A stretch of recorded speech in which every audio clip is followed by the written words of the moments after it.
So today, I'm going to talk about 5 bands that I found this year. Surreption.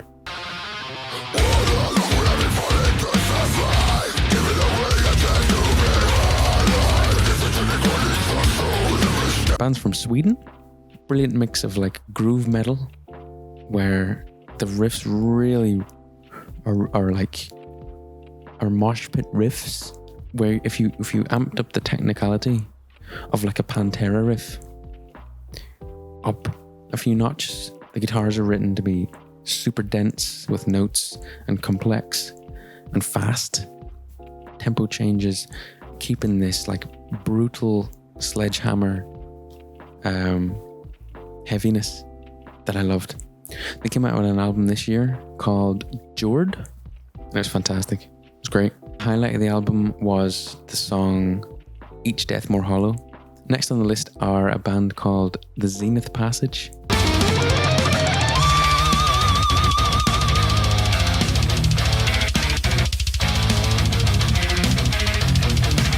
Hearing the Zenith Passage for the first time was a little bit like, it was like hearing music that had been created by aliens or robots. The riffs it sounds like they've been written by mathematically almost, but are no less catchy or groovy. What if you kind of crafted a song using a scalpel rather than if you talk about Surreption beforehand, you're using words like hammer. You know, it's like a brutal striking riff, whereas like these guys are like a precise needle. They're a great example of a band that it's almost like the whole package is everything reflects one kind of voice or idea. And it's this idea of alien-like precision, taking a sound as far as it possibly can go. And even everything down to even the production is so glossy and so kind of delicate nearly. It's almost glistening with how kind of polished everything sounds. And it's like, I think that can be a little bit, maybe that sounds like a little bit off-putting, but I think for me, these guys do it in a way that is like so true to the music, true to the sound, where you look at the artwork, the lyrics, the song names, the band name, the production, and the riff writing. It all has this one kind of vision. Algorithmic Salvation, give that a listen. Mathematics, algorithms, computers. Third on the list is the band Car Bomb.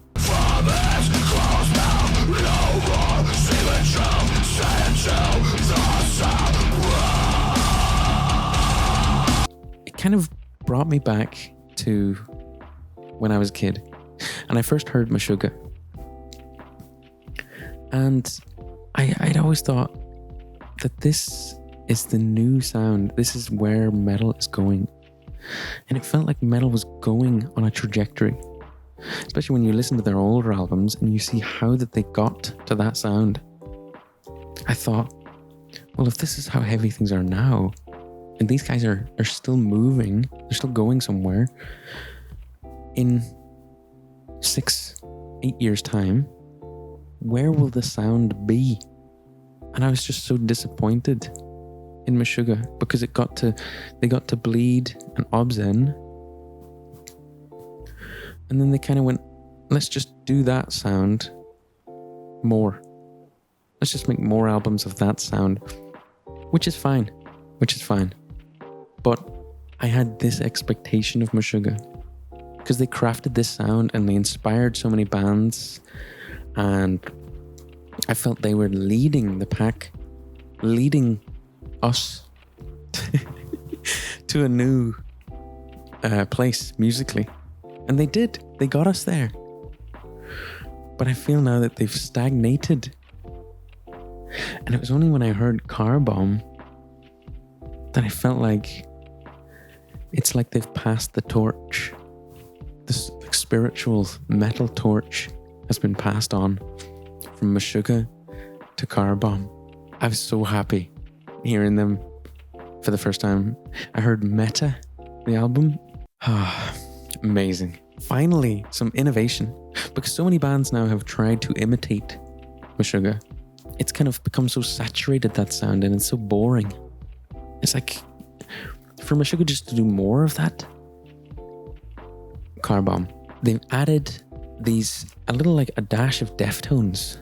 These euphoric choruses that Deftones is known for, where those moments in a Deftones song where you're just like, whoa, like a sing-along chorus where the vocals are clean and genuine and like, you know, really giving it socks. And they've managed to get this massive sound with one guitarist. How did they do that? He's using this pitch shifter on the guitar. Metal bands of this kind of genre are famous for having very low-tuned guitars, very bassy. 8 strings on the guitar, 2 extra strings to get 2 lower. But where Car Bomb have innovated with this pitch shifting is with his foot on this effect, he's able to lower the pitch of the guitar even lower. And it sounds incredible. Skull crushing, very intense, very good. Love it. Love it. I love the direction they're going, and I'm really looking forward to the new stuff that they're coming out with. But the album that got me going on them was Meta. Highlight of the album Meta for me was the song Sets. And it's got a guest vocalist from the band Suffocation. Second band on the list is the band Cattle Decapitation.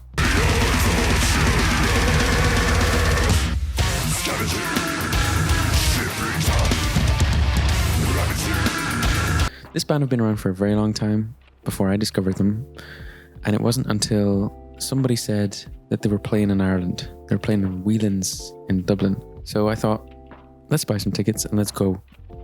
And then leading up to going to see them, I started listening to their new album, Death Atlas. First thing that stood out to me about the band that I kind of fell in love with was the vocalist. He's able to shape his voice in a way into like a several characters almost, where rather than just having your high and your low, having different tones, he's now got this kind of like, there's several different versions of his high singing and his low singing, and this kind of manic character that he brings to his vocals and the energy that he brings to the songs it's kind of part times frightening and sometimes kind of like gives you this incredible urge to go and jump into a mosh pit. Like incredible incredible drumming and guitar playing, the riffs. They have the blend of black metal guitars playing with playing these kind of big kind of epic or melancholic sounding chords and playing them very fast, the tremolo picking on the guitar, and then they'll transition from that so smoothly into this brutal death metal breakdown on the guitars. All the while this guy's vocals are going from like this kind of cackling goblin like screeching to this low like pit of the stomach kind of bellowing, and amazing. So I eventually then went to see them in Dublin. There were 2 bands on before them. The first band that came on, you couldn't really pick out any of the riffs. It was all sounded very mushy and very very bad. The second band comes on and they sounded a bit better, sounded a bit clearer. So I'm thinking maybe it was to do with the first band's equipment or how the sound engineer was dealing with their sound or something like that. I'm not sure. And then Cattle Decapitation come on and it was like perfect. It was crisp. It was brilliant. You could tell that they just had so much energy and love for the music, and everybody there was in the same buzz. Like, it was a great gig. Great gig. Great band. Great album. Highlight of the album, Death Atlas. A couple of them. Finished them. And also another highlight is Vulturous and Bring Back the Plague.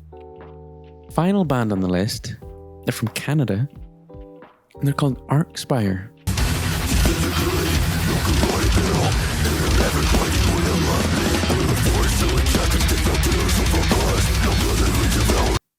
And this was another band where, similar to like whenever I first heard Meshuggah, or first heard of a band like Necrophagist, and I was like, this is a new thing for me. This is new ground gained. I heard and I saw the video for the song Drone Corpse Aviator, and it was I think it was on Banger TV. They had recommended it or kind of highlighted it as being released, and they kind of were like, yeah, you know, if you're into this kind of music, maybe you'll enjoy it. It's very fast, very aggressive. And I was like, fast and aggressive. And there was only a little small snippet that they had showed of the music video and the song, and I was like, what am I listening to here? It's so intense. This is mental. So I had to go give it a listen, because the music video as well is fantastic. It's like, if you like in a body horror, there's some head explosions. That's all you need to hear. The technical ability of the guitar playing and the bassist and the drummer and the singer, everyone is going 90. Yeah, everyone's giving it socks in the band. Drummer is drumming like his life is depending on it. Guitar playing, the stuff that they write, it goes from like this like blistering speed and brutality to this kind of almost like a classically written piece of guitar playing in an instant. It's like they stop on a dime. So I started listening to their album Bleed the Future, and I was just blown away. Every song was just more intense, more interesting, more inspiring than the last. And I thought, I need to know more about this band. What are they thinking when they're writing these songs? Like, how do you do this? How do you do it? Obviously, you need to be like very technically proficient in your instrument. Like, and it's clear that these guys are like top of their game. So I looked it up, and I found this podcast that the singer does, where he's talking about his lyrical influences and the stuff that he writes about.